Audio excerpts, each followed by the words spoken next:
오늘 아침 신문 시작합니다. 음식 등을 배달하는 기사들이 진입이 까다로운 아파트 단지 배달을 꺼리면서 배달 기사와 입주민 사이 갈등이 커지고 있다는 기사부터 보겠습니다. 네, 동아일보입니다. 단지 내 이륜차 진입을 금지하거나 경비실에 신분증 제출을 요구하는 등 최근 들어 외부인의 출입을 까다롭게 하는 아파트 단지가 늘고 있는데요. 배달 기사들은 특정 아파트 목록을 만들어 공유하며 배달을 기피하는 사례도 늘고 있습니다. 그런데 2달 전 배달 플랫폼 배달의 민족이 개인정보 보호를 위해 배달 수락 전까지 주문자의 상세 주소를 공개하지 않기로 하면서 기사들의 골라 배달하기는 사실상 불가능해졌고요. 배달 기사들은 권리를 침해받았다며 반발하고 있지만 배민 측은 개인정보 유출을 막기 위해 불가피한 조치라는 입장인데요. 일부 배달 기사의 난폭 운전과 아파트의 갑질 때문에 서로 불신과 갈등만 커가고 있다고 신문은 지적했습니다. 다음은 서울경제입니다. 더 큰 시장을 찾아 중국에 진출했던 국내 유통기업들이 잇따라 철수하고 있다는 소식입니다.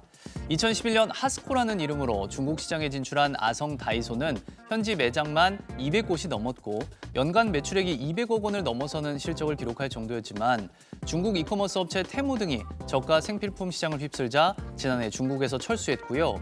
롯데그룹도 최근 랴오닝성 선양에 조성하던 복합단지 프로젝트를 현지 법인에 저가로 매각했습니다. 이마트도 중국 내 30여 개의 점포를 모두 철수했는데요. 국내 기업의 현지 사업을 어렵게 했던 테무와 알리익스프레스 등 중국의 이커머스 기업들이 거꾸로 한국에 진출하면서 경쟁은 더 치열해질 전망이라고 신문을 전했습니다. 이어서 한국일보입니다. 볼거리, 즐길거리가 더 다양해지면서 책 읽는 사람들이 갈수록 줄어들고 있다는 기사입니다. 지난해 책을 단 한 권이라도 읽은 성인 비율은 43%로 역대 최저치를 기록했는데요. 유튜브 등 동영상으로 손쉽게 정보를 얻을 수 있게 되면서 책이 설 자리를 잃어가는 것으로 분석됩니다. 반면 다양한 개성으로 무장한 독립서점은 꾸준히 증가하는 추세인데요. 책보다는 굿즈나 SNS에 올릴 사진을 찍기 위한 목적으로 찾는 이들이 많고요. 한 서점 주인은 책이 장식용으로 전락한 것 같다며 아쉬움을 토로하기도 했다고 신문은 전했습니다. 다음은 지역신문 기사 살펴보겠습니다. 먼저 경상일보입니다.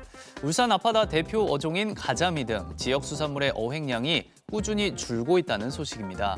올해 초부터 지난 25일까지 울산의 가자미 어획량은 1,300톤으로 지난해 같은 기간과 비교해 31.5% 감소했고요.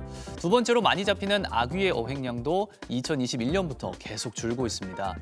업계 관계자들은 어획량 감소 원인으로 기상 악화와 수온 상승 등을 꼽았고요. 무분별한 포획으로 개체수 자체가 줄어든 것도 원인으로 지적되고 있습니다. 끝으로 대구일보입니다. 경북 문경을 배경으로 한 드라마와 영화들이 잇따라 인기를 끌면서 문경을 찾는 관광객의 발길이 크게 늘고 있다는 소식입니다. 문경은 국내 최대 규모 사극 촬영장인 조선시대 문경세제 오픈세트장을 비롯해 다양한 관광지로 영화와 드라마의 촬영지로 자리 잡았는데요. 최근 인기리에 방영 중인 한 드라마도 이곳의 철로 자전거와 에코월드 등을 배경으로 촬영하기도 했습니다.